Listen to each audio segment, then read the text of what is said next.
ସାଙ୍ଗମାନେ ମୋ fresh mini ବ୍ଲଗ୍କୁ ଗୋଟେ ସ୍ୱାଗତ କରୁଛି। ଏ ଗରମରେ ସମସ୍ତେ କେମିତି ଅଛନ୍ତି? ଆମର ତ ହାଲ ବେହାଲ ହେଇଯାଉ, ଜଣ ଜଣ କରି ଦେହ ଖରାପ ହେଇଯାଉ।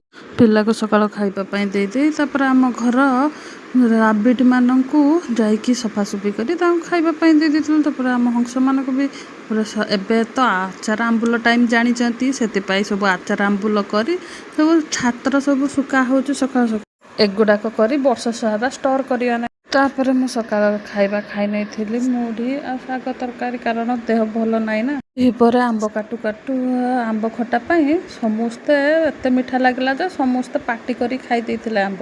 କ'ଣ ଆପଣମାନେ ବି ଏମିତି ଆମ୍ବ ଖାଇଲେଣି? ରୋଷେଇବାସ ଯାହା ହୋଇଥିଲା, 2 ପ୍ରହରକୁ ହେଲା ଗୋଟିଏ କଙ୍କଡ଼ାର ଝୋଳ। ପ୍ରଥମେ ତ ଧୋଇ ଧାଇ ଆଣିକି ତାକୁ ହଳଦୀ ଲୁଣ ଗୋଳେଇ ଦେଇଥିଲି। ଆଜି ଛାନିଆମାନେ ଦେଇ ରୋଷେଇ କରିଦେଇଥିଲି, ଲେଟ୍ରେ ଟିକେ ଅଣା ହେଇଥିଲା ନା। ତେଲ ପକାଇ ତାପରେ ସନ୍ତୁଳା ଦେଇଦେଇ ତାପରେ ସବୁ ସାମଗ୍ରୀ ସଜାଡ଼ି ଆଣିଥିଲି। ସେ ଭାଜିଲା ପରେ କେତେ ସୁନ୍ଦର ଦେଖାହେଉଛି ଦେଖନ୍ତୁ। ତରକାରୀ କଷା ସାରି ତାପରେ ଶାଗ କରି ଦେଇଥିଲି। ଗରମ ଯୁଗରେ ଆଉ କିଛି ଏକ୍ସଟ୍ରା ଆଇଟମ୍ କରିବା ପାଇଁ ଇଚ୍ଛା ହେଲା। ଦ୍ୱିପହର ଲଞ୍ଚରେ ଭାତ, କଙ୍କଡ଼ା କଷା ଆଉ ଶାଗ ଖରଡ଼ା ଆଉ ଗୋଟେ ପିତା କମରା ଚଟଣି।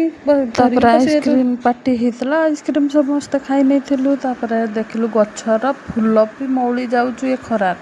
ଏହି ଗରମ ଯୁଗରେ ତ ସ୍କୁଲ କଲେଜ ଏବେ ଚାରିଆଡ଼େ ବନ୍ଦ ହେଇଛି, କିନ୍ତୁ ଆମ ଆଡ଼େ ହେଇନାହିଁ। କ'ଣ ଆପଣଙ୍କ ଆଡ଼େ ସ୍କୁଲ କଲେଜ ବନ୍ଦ ଅଛି? ସେ କମେଣ୍ଟରେ ଜଣାଇବେ। ଡେଲି ନ୍ୟୁଜ୍ରେ କହୁଛି ବର୍ଷା ହେବ, କିନ୍ତୁ ବର୍ଷାର ନାଁ ଗନ୍ଧ ନାହିଁ। ଆଉ କିଛି ଦିନ ଏମିତି ଗରମ କଲେ ଲୋକ ଗୋଟେ ଗୋଟେ ଅଂଶୁଘାତରେ ହିଁ ଚାଲିଯିବେ ଜଣାପଡ଼ୁଛି। ଗରମ ପାଇଁ ସମସ୍ତେ ସତର୍କରେ ରହିବେ। ହଁ, ଏଇ ଗରମରେ ପାଣି ସଫିସିଏଣ୍ଟ ପିଅନ୍ତୁ। ଆଉ ମୋ ଭିଡ଼ିଓରେ ଲାଇକ୍, ସେୟାର, ଫଲୋ, ସବସ୍କ୍ରାଇବ୍ କରିବା ପାଇଁ ଭୁଲିବେନି। ଦେଖା ହେବା ନେକ୍ସଟ ଭିଡ଼ିଓରେ। ଜୟ ଜଗନ୍ନାଥ।